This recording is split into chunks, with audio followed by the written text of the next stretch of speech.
by your beauty guidelines. I'm live. Okay, hey you guys, it's Voluptuously Skinny, and I decided to do a live video because it has been an ordeal to upload my last two videos, and so I haven't even made a third one. This will be my third one that I'm supposed to upload because I know I'm a couple weeks behind. So my reset was going well, and again, I got off track, but sorry, y'all.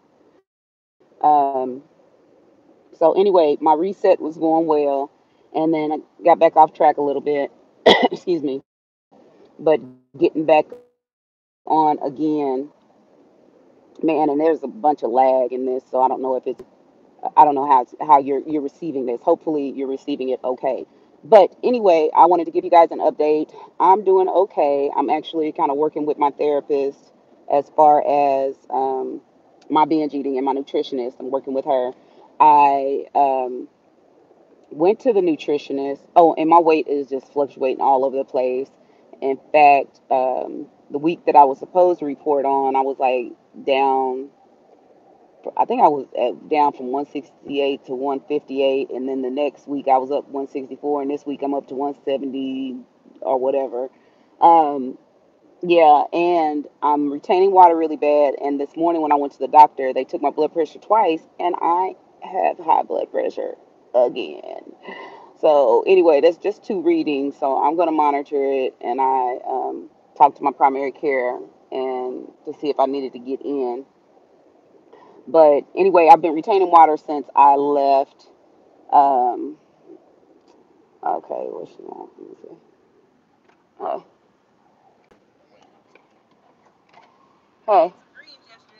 Okay. Oh yeah, he don't like greens. I eat them. Shanna was saying that she needed $25, but she only has $100 for the month. You can't give her half of her the rent back to get so she can have some cash. Well, then tell her she needs to use that. She said to go to El Chico. Yeah. So, well, oh well, there's another one. So, okay, okay,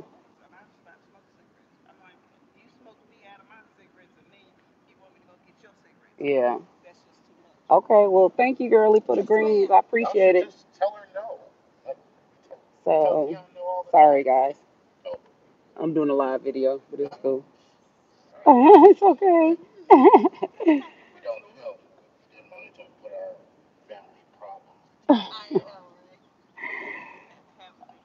All right, see y'all later. Okay, bye bye.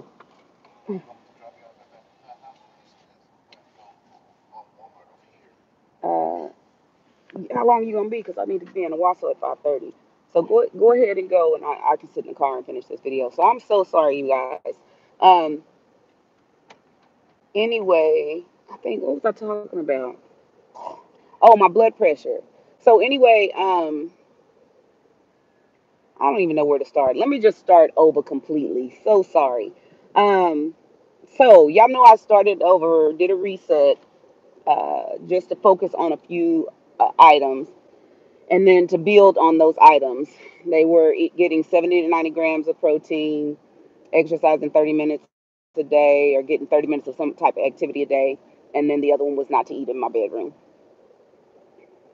I some of all of those I have messed off. So, but I'm working on it. I'm working on it. It's a work in progress.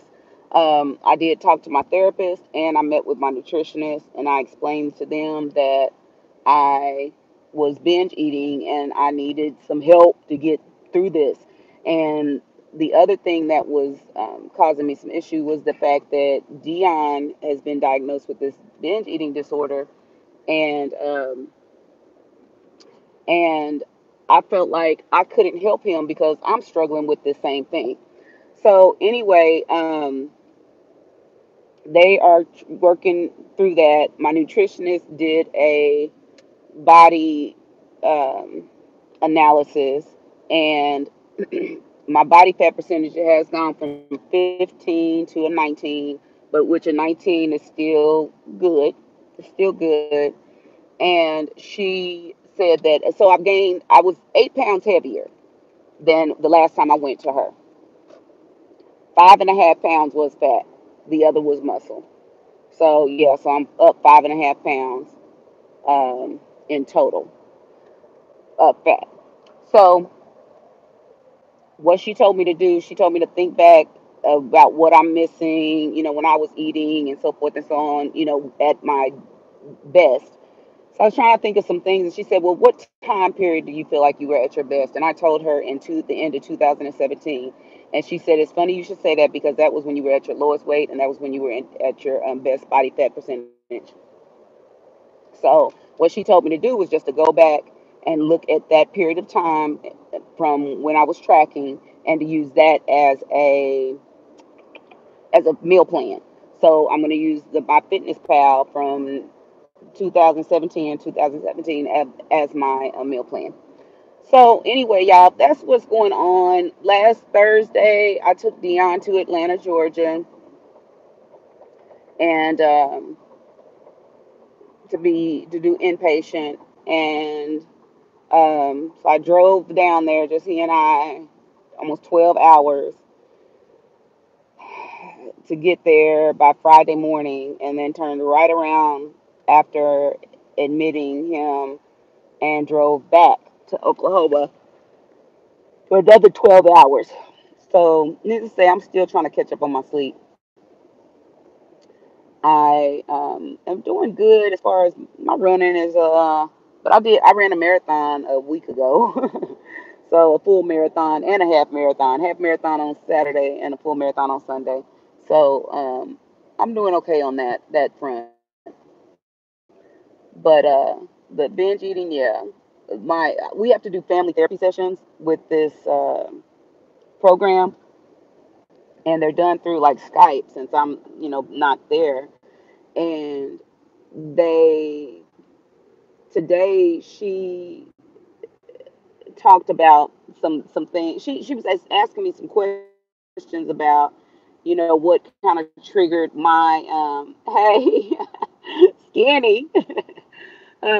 But she was asking what triggered my binge eating and what triggered my weight issues and all that. And so I just told her I had a really bad upbringing. I haven't talked to you guys about a lot of that, but it was pretty bad. And so my Dion's counselor or therapist, she was saying that I guess Dion had mentioned some of that, but he hadn't mentioned it in detail because I've never shared it with my boys in detail.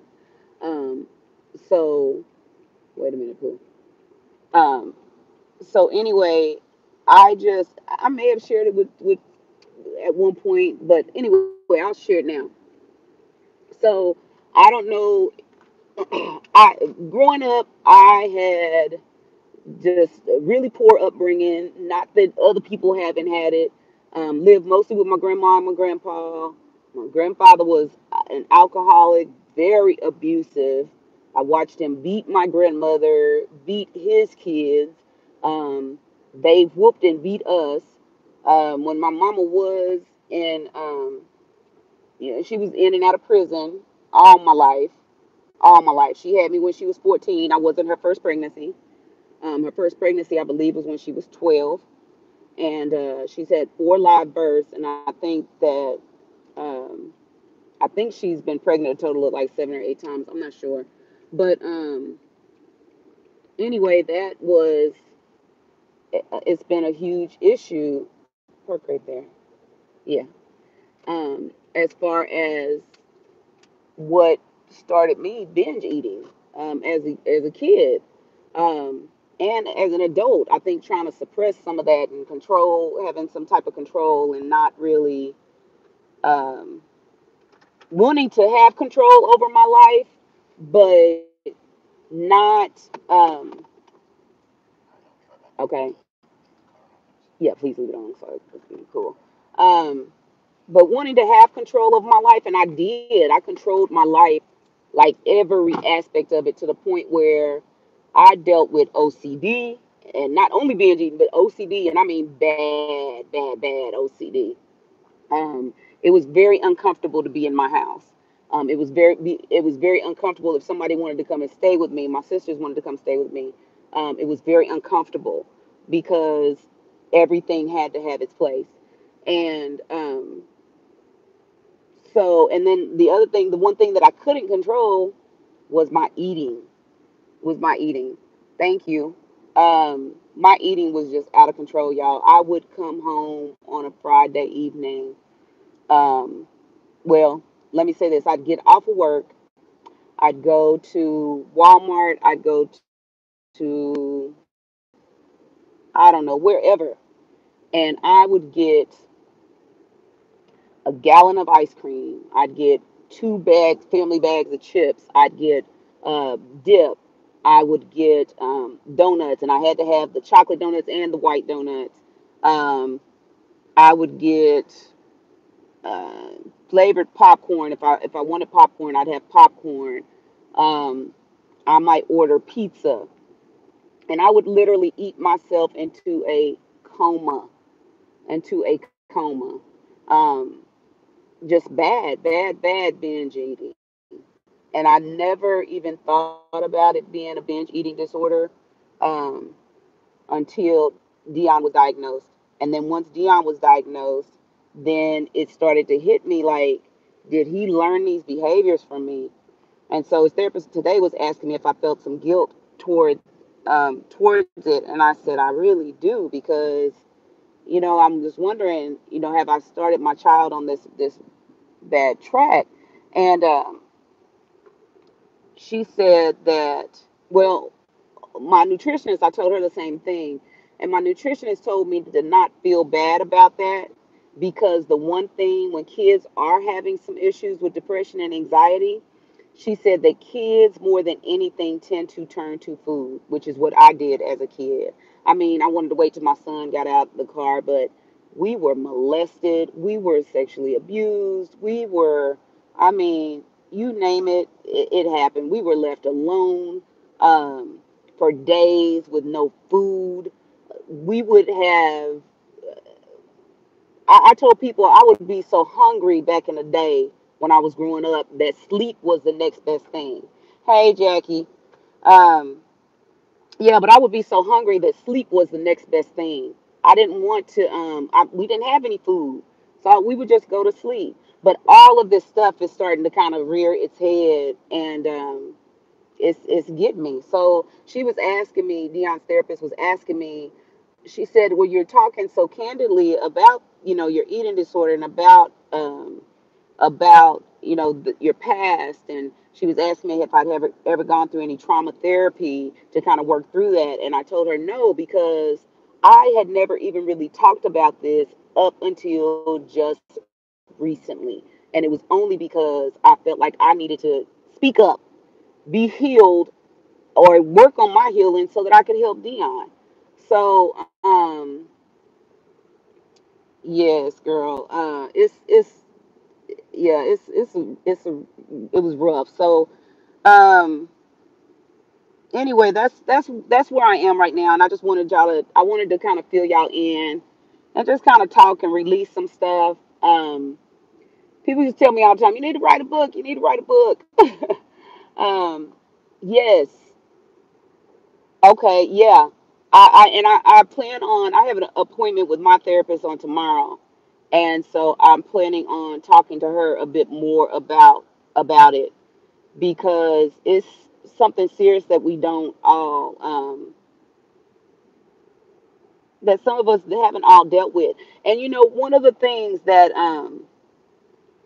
I didn't see that comment, but I think it said, God first. Yeah, that's always one of the things that I did do, that I hadn't had a chance to update you guys on, is that I went to celebrate recovery for the first time. Years ago, I went to Overeaters Anonymous, and I cried so much. I cried in that meeting that I never went back. I never went back. And I remember at the time, my current nutritionist, I was seeing her mother, and her mother is a stickler. And she told me, before you come back and see me, you have to go to OA 5 times. She said, and then I'll see you afterwards. Well, y'all know what happened. I never went back. I didn't go back to OA because I didn't want to go to OA, and I never went back to that nutritionist. I never went back to see Connie's mom again, um, because I didn't want to deal with it. One of the things she told me, she said when I was in her office, she said you smile a lot.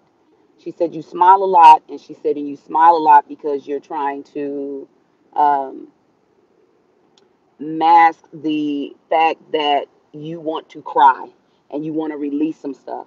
And it was so true. It's still true to this day. A lot of times I will try to smile because I don't want to cry. And that is yeah, and I need to go back, but OA, I'm think Celebrate Recovery is going to be good for me. Yeah, but the smile, there's something about they used to call them mirror neurons. When you smile, it literally will release something in you in order for you not to have to deal with all of that that mess that you have inside of you. And when I tell y'all I got some mess, oh man, I got some mess. I got some real mess. And so I'm hoping that through Celebrate Recovery, which is a faith based, thank you, Debbie. It is a faith based program that our church puts on. And I'm hoping through that too that I can um, begin to move in a better direction as far as my relationship with God, because I want to get back to where I used to be. I listened to some of the videos from the beginning, even though I was hurting, but I knew that God had my back. And I think when I dealt with all of that additional trauma as an adult with the breast reduction and all those complications that came with that, I think that for lack of better words, it just really screwed with my ability to truly focus on God as because I was angry. I was just pissed. I was like, God, why me? God, why did I deserve all of that? I've been a good person. I've tried to do well. I've tried to do, everything that I was supposed to do. So why me? So anyway, y'all, I could just talk forever about all of that crap, but I wanted y'all to know where I am right now. I'm struggling. I'm struggling emotionally. Um, but I'm getting on the right track as far as my eating and stuff is concerned. I went grocery shopping today. I looked back at my Fitness Pal. Like I said, the nutritionist told me to use that as my meal plan. Going back to some of my better days, and so that's what I did last night. I went through and looked at that. So I went grocery shopping today, bought some deli meats and some tuna and what else did I get? Cheese, Greek yogurt, almonds, pork skins, things that I'm trying to take it back to the basics of stuff that I used to have all the time and could turn to. But yeah, the other thing I wanted to mention, when I talked about all that trauma and those issues from growing up, and that's one of the reasons why I turned to food um,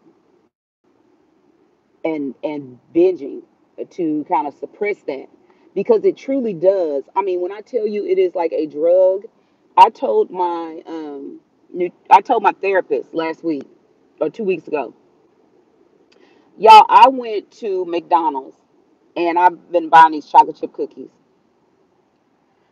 I had been, yes, it's very hard. You got to stay on it. I'm 3.5 years out, and it's still hard for me. It's because I have not, even though I've been going to therapy, I've been focusing on so many other things. It's just hard to focus on.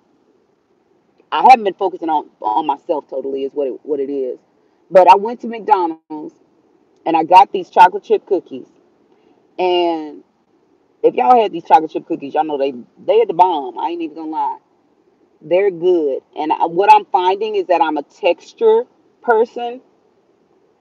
And so there's certain foods that trigger something in me. And I think maybe that's why popcorn, because popcorn has that kind of, it's a little, not really crunchy, but it's got that salty and it's soft and it's I don't know, but it's got some for me. So anyway, I told my therapist that I literally took those cookies. I didn't even want to eat them in the car. I wanted to wait until I could get them to my bedroom. And I told her, I literally, when I bit into that cookie, that cookie was amazing. It was literally exhilarating. And she said that food has that, it can be that way. It's like a friggin' drug. It is like a friggin' drug. And so, yeah, it just, I was surprised that I even felt that way. They are delicious. They are delicious. I can just straight up say they're delicious, but they're the devil for me. And I mean, when I tell you I was eating a lot of them, I had started eating a lot of them. I'm just going to be transparent with everything. I was getting 3 cookies at a time. Then I was going to get 6 cookies at a time. And then I got 12 and I was eating them literally all night long. I would wake up and eat one because you can't. Well, I can't eat them all at once or eat but a few at a time because my stomach hurts. And so I even told my nutritionist this. I said I literally was waking up and eating them all night long. It's embarrassing. It's embarrassing. And one of the things that I told my therapist, she said, how are you feeling about it? And I said I'm not feeling at peace because I said so many people tell me that they look up to me and they look at me as an inspiration. And I said, and I'm telling them that I'm binging, but I don't know that they know the extent to which I'm binging. So it was bad. It's getting bad. Um, but I'm getting better. I'm getting better. And it's just going to take some work. Um, there are things that I just know that I cannot buy. I can't purchase them and I just can't have them in the house. Can't have them in the house. Yeah. Well, and it is hard. It's not, and it for me, it doesn't even have to be restaurant food. Um, just it's just could be anything. Well, it can't be no apples, but it's got to be something that's like, you know, the chocolate chip cookies is what got me. And I hadn't had those things in like 3 years. Yep, 3 years.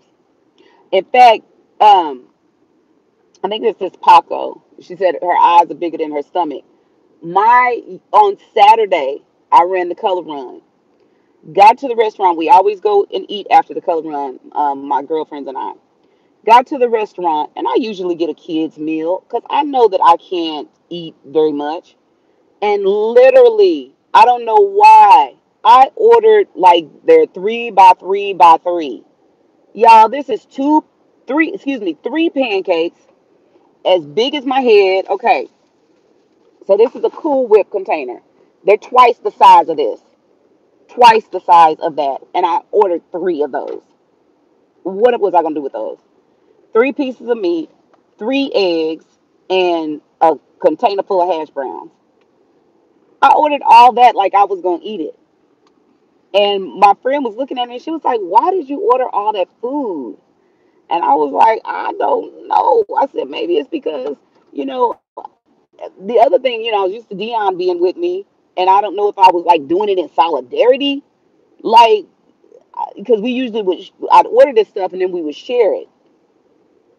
But I'm just like, man, I don't know why I ordered all that food. And I still only ate just a portion of it that day. I got little bitty bowl full more, and then I ended up giving it all the rest of it to my oldest son. So anyway, I got some stuff that I'm working through, some serious stuff, y'all. Just keep me in your prayers. Um, keep Dion in your prayers because he is one of the things that the therapist said is that yeah, it did. The old me definitely came out. And it's the stress, trauma, anxiety. Um, because I'm telling, I was worried about lots of stuff. Worried about payment for Dion's this program, whether insurance was going to cover it, if I could get his father to cover the other half of what we owed. Um, just is he gonna get anything out of the treatment? or am I going to put in $6,000 and then he's going to come home and then there's nothing that he gets out of it? Um, let's see. I don't know how to look at that. Yes, and that's I need to go back to journaling because I used to journal all the time. I have journals and journals where I journaled for years. And what I did was I always thought, oh, my kids can go back and read this and they can go back and they can see, how my life was and what, things I remember, good and bad. And I haven't journaled regularly in over a couple years, um, or longer. So that's one of the things that I definitely need to start back doing. But anyway, I got some stuff that I want to put out there and just be for real open about it, um, and just try to get help working through it. So y'all might hear a lot of stuff. So just be prepared, and I don't want this to seem like and I don't want it to be a Debbie Downer. I want it to be a healing experience. I want it to be a healing experience for myself, and I want it to be a healing experience for other people. So that's one of the reasons why I said I'm just going to put it all out there. I have to. I have to. It's imperative that I do it in order for myself to be healed and to let other people know that they're not alone. People used to say all the time, in these Facebook groups, "Oh, well, you're fat because and they used to talk about anybody in general. We just ate too much. We just ate too much. And I used to say, no, people didn't always eat too much all the time. There are things that and different reasons why people are heavy. Yes, it be surrounded around food. Um, it could be medication. It could be just about anything. And mine in particular was binge eating. It was just seriously binge eating. The other thing that I failed to mention that the nutritionist talked about, we talked about the binge eating disorder, is where you binge eat but you do not purge. But she also talked about binging and purging. And I knew that binging and purging, uh, I, first and foremost, when you say purging, I'm thinking, okay, you're getting rid of something. You're getting rid of the food, and in particular, getting rid of it by throwing it back up. So, and I also knew that laxatives could be a way of purging. I knew that. I mean, I'm gonna tell y'all, I experienced some of all of this because in college, I used to binge and purge a lot, a lot. Um, then she also told me that my exercise, um, which I haven't done it as much. Sorry, y'all. But I told her that, yeah, when I did binge, that I was using some exercise to compensate sometimes, um, how much I ate, which is another way of purging. And I didn't even think about it like that. So she told me that number one, and my therapist said this too, like this eating disorder is trying to hijack my running from me. So it's trying to turn it into, instead of being therapeutic, it's trying to turn it into something else. And so I don't want that. I don't want it to be like that. I want to keep my running for my peace. But she told me that if that was a part that I couldn't get under control, that she was going to suggest that the running be restricted.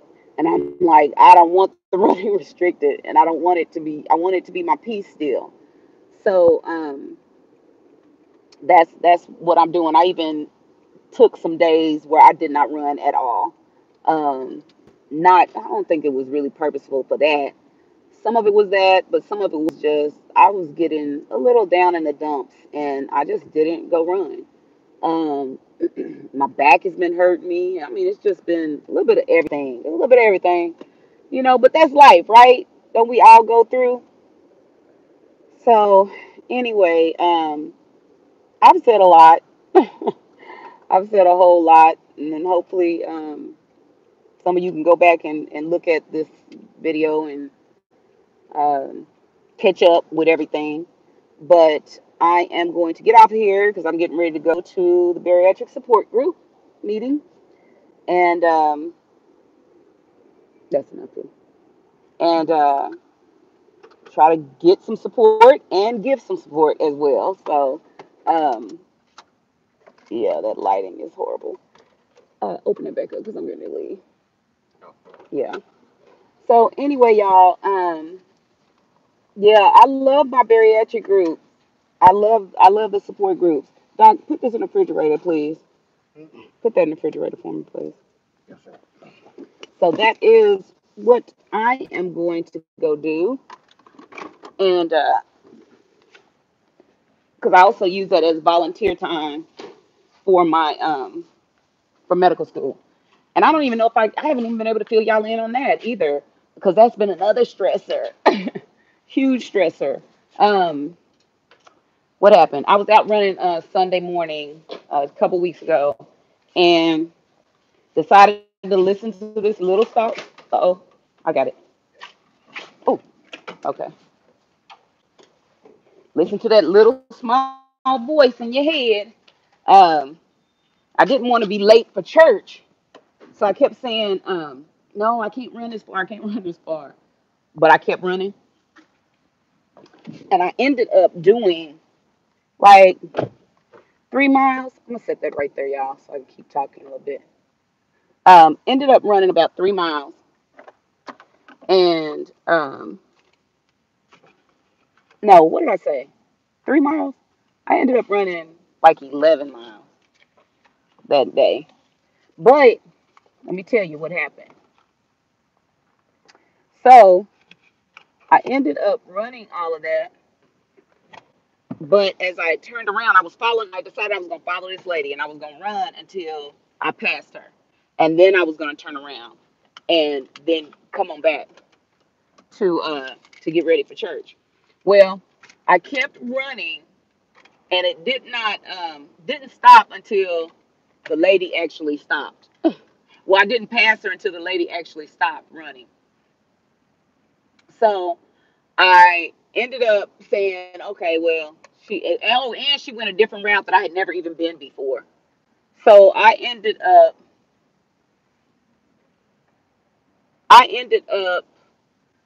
going ahead and going taking that route, and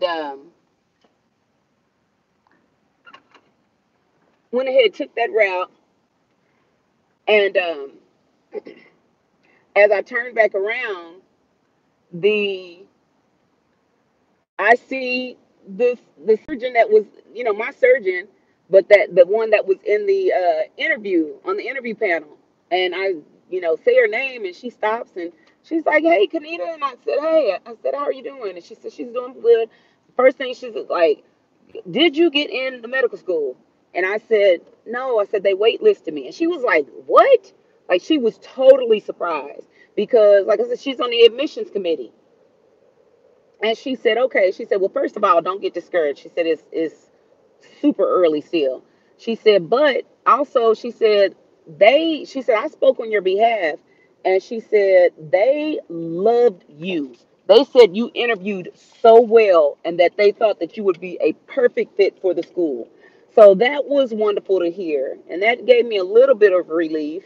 But I still am, wanting to, I want to know if I'm in or not. So, anyway, that did give me a lot of relief to hear that. Um, so that's just kind of a wait and see.